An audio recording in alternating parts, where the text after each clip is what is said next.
we're just driving out of Port Augusta on our way to Woomera, and we've had a day in town, meeting with Dave's family and some other friends, which has been great. Got some good people on board, and it's nice to have a bit of a break from the water. My body is killing around my shoulders and the upper half, so it was nice to have a few days. Yeah, I feel like I'm slowly getting my sea legs, because normally used to the flat water and the Murray River. And speaking of the Murray, this pipe that's running along on my right hand side is actually pumping water from the Murray all the way to Woomera, which I mean must be at least 400, 500 kilometres from here. It's phenomenal. All right, we're on our way from Port Augusta to Woomera, and there's a part of me that's feeling a little bit anxious about the whole journey ahead. I'm not sure that we've got the funds to pull off what we're trying to do. Not sure we've got the means. I'm not sure that the trailer's going to last. We're going to do it anyway. We're going to give it a go.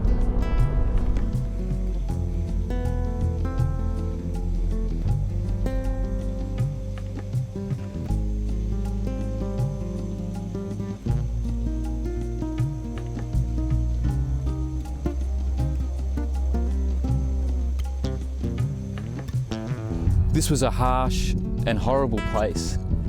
It was characterised by riots, by unrest, by desperation. It was a place in which tear gas and water cannons were used against asylum seekers.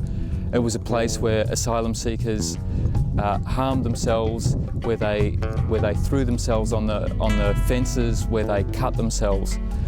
It was a place where men, women and children became desperate as they waited for a resolution to their protection applications. In 2003, the Immigration Minister's personally appointed Immigration Detention Advisory Group told the Minister that this place should be closed down. It had been engulfed in a culture of self-harm, they said. It was closed down, and this is what you have today. It looks like it's been taken over by the Department of Defence. The Woomera detainees were shifted to the purpose-built Baxter Immigration Detention Centre.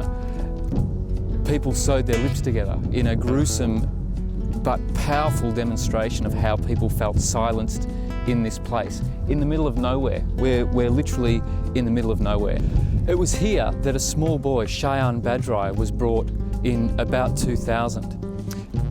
He watched people rioting, he saw the self-harm, he watched as people in desperation hurt each other and hurt themselves. Later, after Cheyenne had been shifted from here to the Villawood Immigration Detention Centre, Cheyenne became symbolic of all that was rotten about immigration detention. He became listless, he stopped speaking, he stopped eating, he stopped moving, and he was recorded on a video camera that was smuggled into the Villawood Detention Centre. Advocates for Cheyenne called again and again for that boy to be removed from detention so that he could recover from the trauma that he had experienced here and elsewhere. The Minister refused and refused. So here's our trailer, which looks like it's got a very nasty bout of curable cancer, and as you can see, it's really falling away at the bottom here. We've got the local doctor to come and have a look at it for us and see what's possible. I'm here without Simon at Spuds Roadhouse, the legendary Spuds Roadhouse, on the turn-off to Woomera. It's in Pimba. We've made it 6 kilometres today.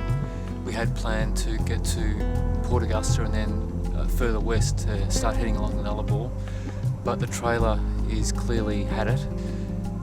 It's pretty frustrating, really. It's the second day we've wasted on this trailer already. We're going to waste another one tomorrow because Simon has headed off to Adelaide to buy a new trailer, and then by the time he gets back here, hopefully there'll be time enough to weld some some brackets or some rails onto the trailer so that we can put the kayaks on them. It's been fantastic to have Simon along to share the whole experience with. Just somebody to think about what the problems are and how we might solve them, and someone else who can advocate and drum up some interest in the local community. Well, the last 24 hours have been frustrating to say the least. I'm just so tired. I've been driving from Woomera 5-6 hours to Adelaide, finding a trailer, racing around, back to Woomera, welding through the night, and then back to Port Augusta. And in all of that, I've had my credit card taken, so I'm just here at the police, trying to get all that stuff sorted, and it's just one thing after another, and it's been really frustrating. It just feels like we haven't moved for days. Well, we haven't, and so just looking forward to getting on the Nullarbor and heading west, and just moving forward. The Baxter Detention Centre fence line sort of seems never ending.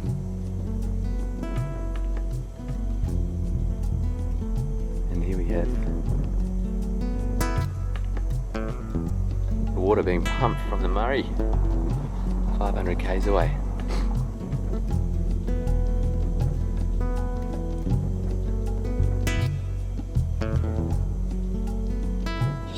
Here we are at the purpose-built, high-tech Baxter Immigration Detention Centre. It's a place that the former Immigration Minister, Philip Ruddock, described as having increased amenity compared with the Woomera Detention Centre, which he once described as not a holiday camp. But increased amenity wasn't what the asylum seekers detained here needed. They needed safety and liberty. Instead, they were kept in here in this detention centre for years at a time. Men, women and children were all detained here and suffered terrible psychological damage. Nor were the protection outcomes always what they ought to have been. In the middle of 2004, on the way home from a fieldwork trip to Afghanistan, Pakistan and Iran, I stopped in Bangkok to meet a Palestinian man who had been detained within this detention centre. This man was a Palestinian from Syria who had been politically active in Syria and had been imprisoned and tortured there. Excuse me guys, G'day, just can't film here. Really? Why not? Yeah, you're on Commonwealth land and you're actually breaking the law. Right. Yeah, so I have to ask you to leave or we'll call the police. Right. All right. Yeah. So what about from the, just from over there at the front? Well, pretty much anything from the road back, we can't stop you because then you're on, you're on Commonwealth land there, you're on federal land here.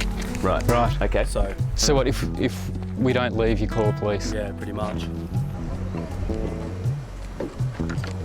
Well, we have driven all night until about 2 in the morning, and we've woken up at the head of the Bight. And we're down the bay, and we've seen about a dozen whales, mothers and calves, who spent a few months here, and it is just sensational. It's, it is. It's unbelievable. So we've got whales in our background, just doing their thing. Here we are at the Great Australian Bight, and they're telling us that the water comes down from the west coast of Western Australia, which means that the whales out here are actually swimming in excised water. Funnily enough. Bizarre.